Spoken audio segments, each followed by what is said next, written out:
most important aspect is what we've already indicated, that we are directing our mind to a source of what we might call ultimate refuge. Instead of taking refuge in money or power or fame or possessions, we're taking ultimate refuge in the source of this goodness, this love, this compassion, this clear, radiant state of mind which other beings have already achieved, and which the potential for which we have within ourselves. And that's the essence of the practice.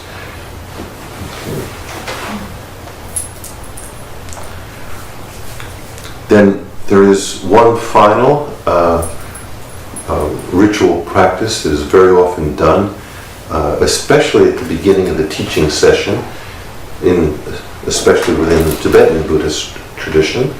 There is a special 4-line prayer. It's good to know the prayer. It's even better to know the meaning behind the prayer. So when we say it or think about it, the meaning is in front of our mind, within our mind. So this 4-line prayer, the first 2 lines is about what is known as taking refuge, turning to this source of safe, meaningful direction for our life. And the last 2 lines is the motivation of why we're doing it. That we're doing it not just for ourselves, but so that we can help others. Okay? So this is commonly known as the 4-line prayer of refuge and bodhicitta. That last term that I use, bodhicitta, is familiar to some people here, but perhaps not to everyone. What is this term, bodhicitta, this motivation? What does it actually mean? Anyone want to tell? Want to mention? To achieve enlightenment, our potential, purity. That's half of the answer. That's half. It's the wish to attain enlightenment, or the way we've been discussing before, the wish to come in contact with this inner radiance, this inner goodness, to fulfill it, right? But that's still only half the answer. For the benefit of all sentient beings. For the benefit of all sentient beings, right? Why? Why do we want to get in touch with this inner ultimate goodness, this quality of radiance and love and compassion and wisdom? Because it feels good. It does feel good. That's what I've been told. It feels great. In fact, it is characterized as supremely blissful. In other words, whatever bliss or happiness we've ever experienced in our life, this is more than that. So it is a good feeling, right? But is that the motivation? Is that why we want to get enlightenment? Because it's so groovy? Right? It could be, but in that case, it's not really the bodhicitta. It's not the motivation for following the spiritual path. It's just still more ego grasping. I want this good feeling for me. Right? So why is it that we want to manifest this enlightened quality, to fulfill our enlightened potential? Because it's the best way of helping others. Can we help others now? Is it possible to help others now? Yes. Sure. It happens all of the time. But can we help others completely now? Purely. How many times has it happened that you wanted to help someone, you've had really good compassion, but what you end up doing or saying, instead of helping, actually makes matters worse? It's painful when that happens, because our heart's in the right place, but we don't have the complete knowledge or the complete skill, the complete ability to help as we would like. Well, this state of enlightenment, one of its major qualities is that intuitively, without having to even think about it, we intuitively speak and act and think in a way that is helpful to others. Whether others are going to benefit or not, that's up to them. but at least from our side, we're doing everything that we can. So when we recognize that all beings are like ourselves, they all want to be happy, none of them wants to suffer, and when we recognize more than that, that our life and the lives of all the beings around us are completely interconnected. Could we possibly remain alive all by ourselves? Where do we get our food from? Our clothing from? The utilities that we use? The houses that we live in? The directions that we follow? The language that we speak? The ideas that we share? Where would we get that if we were living by ourselves? Could we even live by ourselves? Would it even be possible? Think of a newborn baby. How long would a newborn baby last without the nurturing, the nourishment of mother and father and others like that? So when we think about it, everything that we have, we owe to others. And these others are like ourselves on a very fundamental level. And so the more we think about that, the more we bring that interconnection to mind, the more we cultivate true compassion. And compassion is the feeling that when we see someone or think of someone who's in difficulty, our automatic response is how wonderful it would be if they were relieved from that difficulty, if they didn't have that unhappiness. Do we have compassion now? Sure we do. Almost everyone, maybe with a few exceptions, would automatically feel compassion if there was some young children playing here before, and if one of them was running around and tripped and fell and hurt themselves by falling against a stone or something like that, and started to cry. Is there anybody in the room who would say, "Oh, good"? Right? No. Would it only be the mother or the father who would feel compassion for that child? No, everybody would. In fact, if there was someone who didn't feel compassion, just check up that person's history. That person's history must have been very, very abusive. Right? Because the natural state of mind is compassion. So we already have compassion. It's not foreign to us. It's not unknown to us. But there's one difference. Generally speaking, our compassion is conditional. So we feel it for young children, for example. We feel it for cute little animals, puppies and kittens. If they're moaning or crying because they injured themselves, almost everybody would think, "Oh, how I wish that this poor animal were not suffering anymore." Right? But we don't necessarily feel compassion when someone who is a complete stranger to us is experiencing suffering. And we don't necessarily feel it when someone who we actively dislike is experiencing suffering. If there's someone that you regard as your enemy, and news comes that that person just lost a great deal of money or had something else bad happen to them, a lot of us would feel, good, they deserve it. Right? So we have the capacity for feeling compassion, but our mind is very prejudicial, very partial when it comes who we express this compassion for. Now, against that kind of conditional compassion, there exists something known as universal compassion or unlimited compassion. And in our world today, one extremely powerful example of this, one among a number, is His Holiness the Dalai Lama. He just is compassion manifested. His country was overrun by the Chinese, inflicting a tremendous amount of suffering on a large number of people. But does he hate the Chinese? He tries to work against their negative influence, but does he do it with hatred? No, completely with compassion. Because he realizes those actions are bringing suffering not only to others, but to themselves as well. So having this wider view, he's able to manifest this universal compassion, which, in other words, just simply means that his heart is not just partially open, it's completely open. And so it's like the sun. It radiates out in every direction. Well, we have that potential ourselves.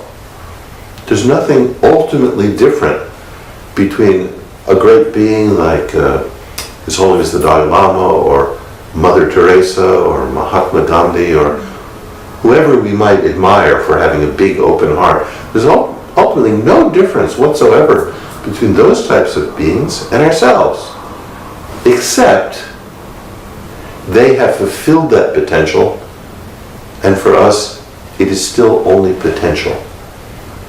So spiritual practice is a matter of removing the limitations and allowing that potential to manifest itself.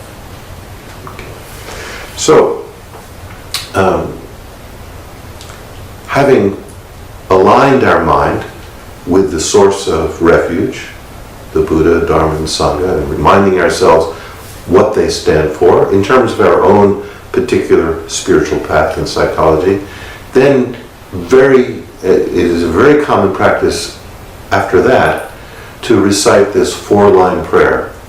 So the first 2 lines of refuge further aligns us with that source of refuge, and the last 2 lines cultivates this expansive wish, the bodhicitta motivation, the wish to attain enlightenment. In other words, to fulfill the enlightened potential that we all possess in order to be of maximum benefit to others, to repay the infinite kindness that we have received from others.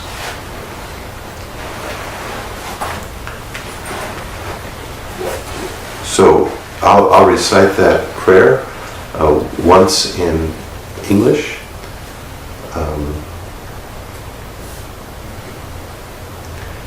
Often the prayer as a whole is recited 3 times, but I'm going to just recite it once, and just the last line I'll repeat 3 times. And while I'm doing that, it's not necessary for you to recite at the same time, though you can if you wish. If you've memorized the prayer already, you're certainly welcome to recite it, but what's most important is to think about the underlying meaning of the words of the prayer itself.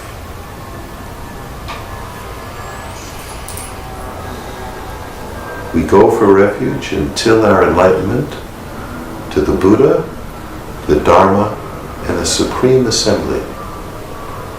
From the virtuous merit that we create by practicing giving and other perfections, may we attain the state of a Buddha in order to benefit all sentient beings. May we attain the state of a Buddha in order to benefit all sentient beings. May we attain the state of a Buddha in order to benefit all sentient beings.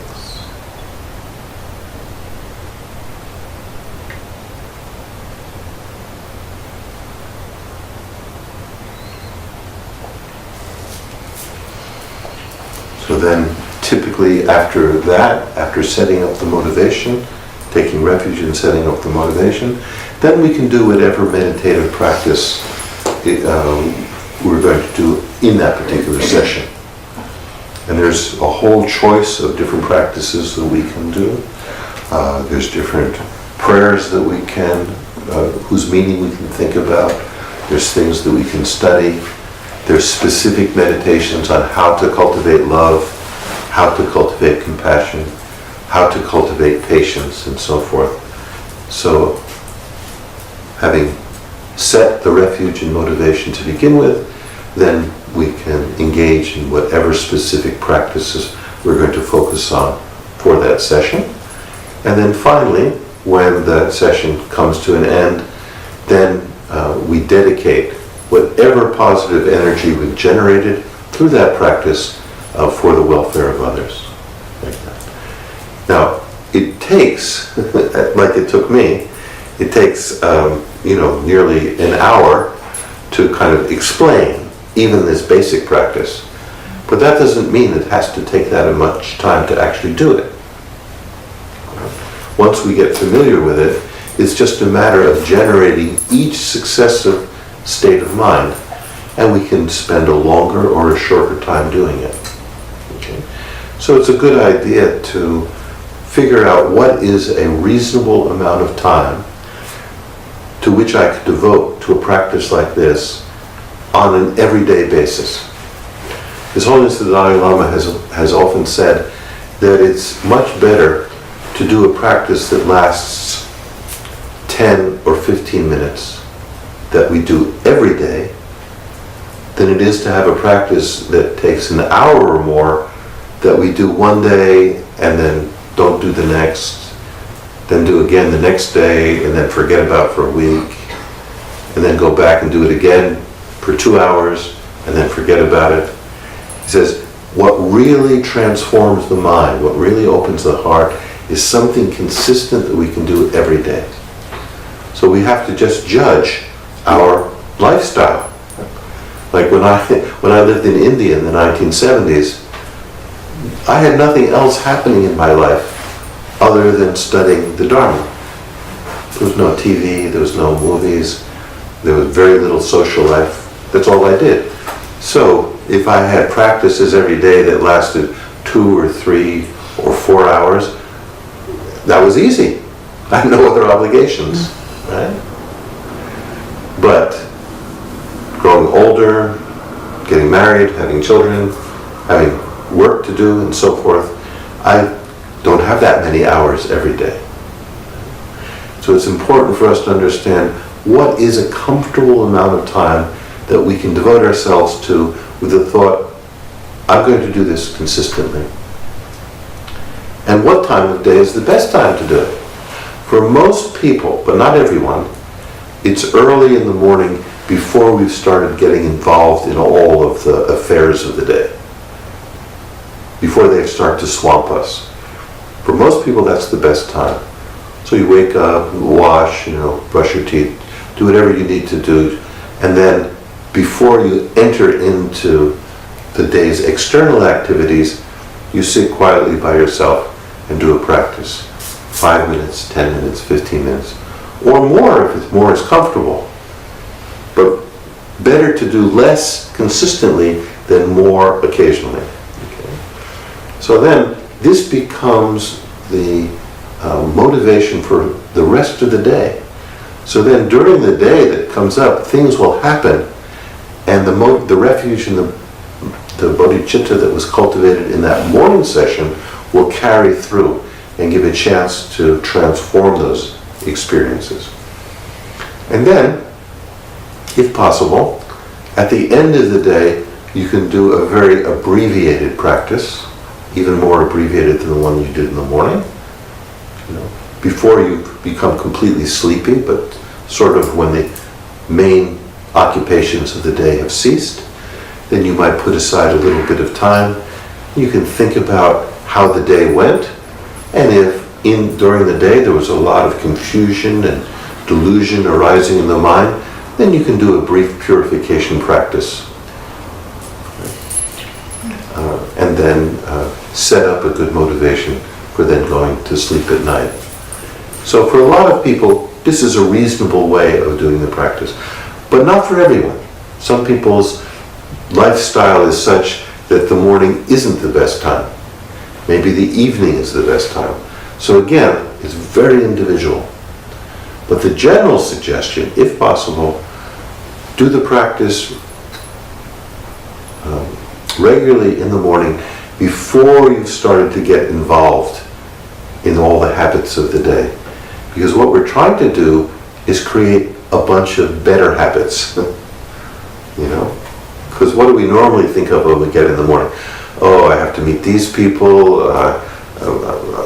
There's this person I'm supposed to have lunch with I don't really like very much. We're probably going to get into an argument like we always do. And then I've got this business decision to make, and I've got to arrange these papers. And this is the kind of thing that tends to fill our mind, right? And it's all very narrow, very paranoid type of thinking, right? All of it taking us further and further away from that core radiance, that potentially enlightened quality. So what we want to do is spend a period of time before all of the day's events overwhelm us, in which we can cultivate these clear thoughts and motivations. And then, as we do that consistently, that approach becomes our second nature. Then when we are faced with a situation of great difficulty, instead of reacting to it with anger or greed or attachment or jealousy or arrogance, we'll have a chance to react to it with love and with compassion and with wisdom and patience, like that. So we're building up these better habits so that our entire life, bit by bit, can be transformed. But the transformation, as His Holiness says, the transformation only comes about as a result of something continuous. So that's why, to repeat, it's better to have a short practice that we can do consistently than a long practice that we only do occasionally.